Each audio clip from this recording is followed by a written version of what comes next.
I'm Jessica Minton for IB Times TV, and I'm joined by Jason Weisberg of Seaport Securities to give us his take on next week's economic calendar. So Jason, next week is a big week for retail. We're going to have retail sales, and then we're going to have earnings from Wal-Mart, Macy's, Nordstrom, and Kohl's. What should we really be focusing on when we do see these numbers come out next week? Well, I think that there shouldn't be some great level of expectation in the retail number that comes out, the month-over-month number. However, I would expect probably a relatively uneventful number from Walmart, but I would really point to their guidance. I want to see what they expect for back to school, and they might even throw a little holiday sales in there. That's probably the number we should focus on. I wouldn't expect much of the previous quarter's sales. And speaking of guidance, this week we saw Michael Kors report earnings that definitely beat expectations, but then on the other side of that, you have American Eagle, which cut their guidance in half, and they're reporting earnings in a few weeks.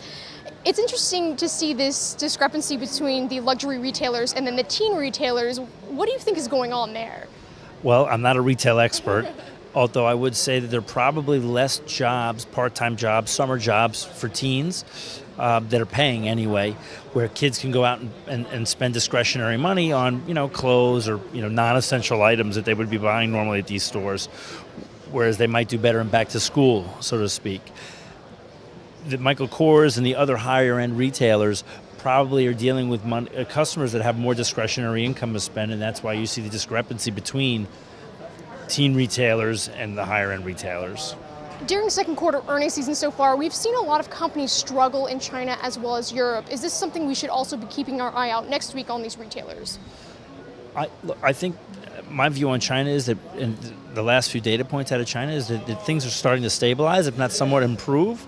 I don't know if that's a dead cat bounce, but if we believe what we see on the surface anyway, that things seem to be more stable in China than we've been led to believe. And I think that as far as the retailers next week go, I think that the sales numbers that are really driven from the mainstream retailers like Walmart, for example, the bulk of those sales are derived from this country. And I think that regardless of what's going on in Europe and regardless of what's going on in China, I think those numbers will be impacted very minimally as far as Q3 and Q4.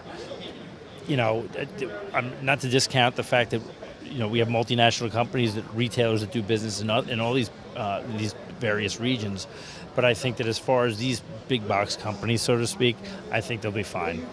And finally, since these are retail earnings coming out next week, will this give us a good indication about how the consumer is spending and whether they are cash-strapped or they're going out and spending more than we think they are? Well, I think people might have actually been saving money and tempering their spending in the summer months so that they could, in fact, spend for back to school and saving up for the holiday season. And I imagine that a lot of the retailers have positioned their inventories for those very adjustments.